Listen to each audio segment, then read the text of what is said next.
On the air everywhere, this is New England Broadcasting. I went to an RMV, a Registry of Motor Vehicles, yesterday in the state of Massachusetts, which is a state of Massachusetts, and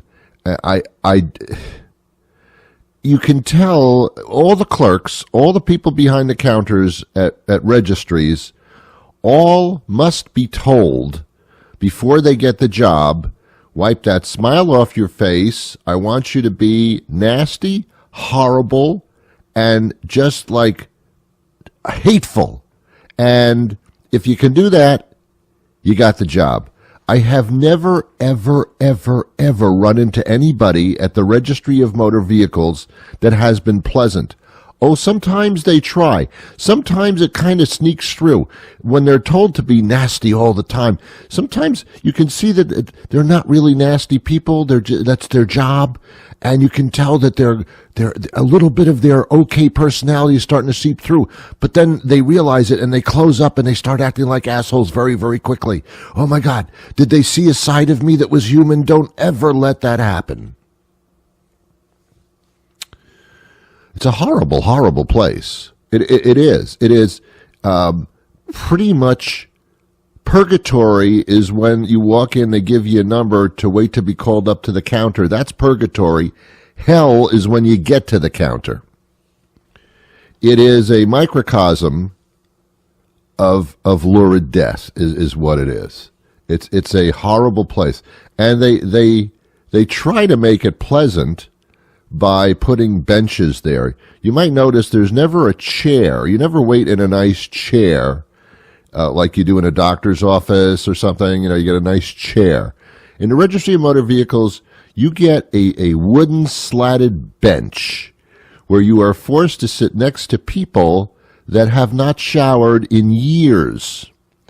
These are people, and I don't know why, because everybody owns a car, pretty much.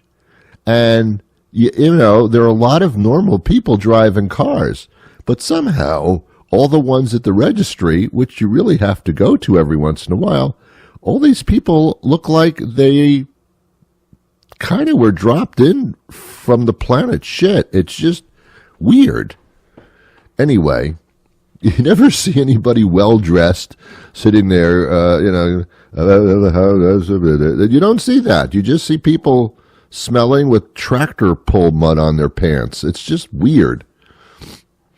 When you walk in, the head grouch sits behind a counter, and you're supposed to tell the head grouch what you're there for. Here to renew a registration, to get a picture taken, to get a new license, get new plates, whatever the case may be. You tell this to that person, which is usually a woman who looks like she was a former heavyweight wrestler and a bus driver. And I don't know.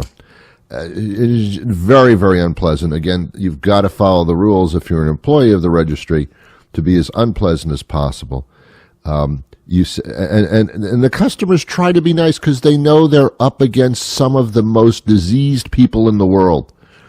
So the customer walks in, and they're always trying to be pleasant, it's like when you go to Buckingham Palace, those palace guards wearing the big puffy heads, they're not supposed to laugh or crack a smile.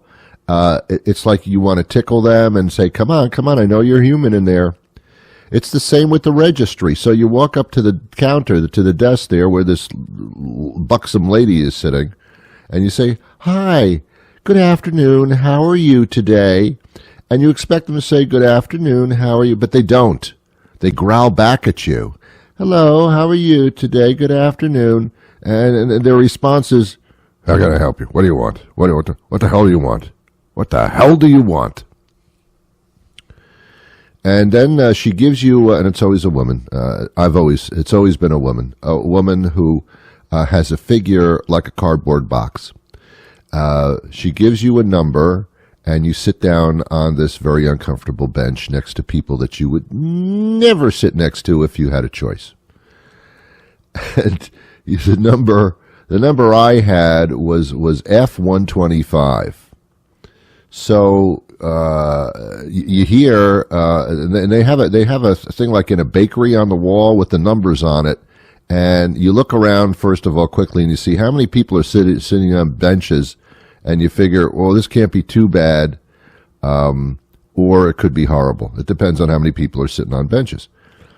So they start calling numbers, and you hear F-124, and you go, my God, I'm F-125. I must be next. And you're sitting there for 20 minutes. No numbers are called for 20 minutes. 20 minutes, no numbers are called. And you go, it's okay, I'm next. They did F-124, I'm F-125. And then the light comes on the machine, and the announcer over the little speaker says, A27. What? A27? Oh no. This isn't working out for me. This is starting to be a situation that I can't chart here. All right, A27. They'll probably go back to F next. Next number is G7. You expect somebody to stand up and go bingo, but they don't, because it's not a game. You're sitting there for nearly an hour, and maybe an hour later they go, F-125.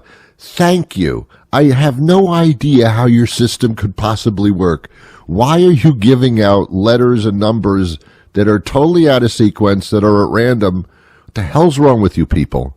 Do you do it just to make us feel like we're next, but we never are? Is that what it's about? Why do you do this? So you go up to the counter, and this time there was a lady there. She was a short-haired gray lady. I mean, her complexion was gray as well, actually. And she seemed like one of those people that was trying to be pleasant, but couldn't quite do it. These people are screened. They're screened. They're vetted. You have to have had some horrible thing happen in your life in order to work for the registry, where you can, in a split second, just in a split second, you can recall that horrible moment in your life and play it out behind the counter. You have to have murdered somebody at some point in your life. You have to have had so much rage and hate for human beings in order to be hired to work for the registry. So you could constantly call up that memory. I could have been president of the registry because I have those feelings. It's an amazing place. It should have a big slogan on the wall. Welcome to the Registry of Motor Vehicles. We hate you. Welcome to the Ron Van Dam Show. Hold on tight. Things can get a bit weird if you like that sort of thing.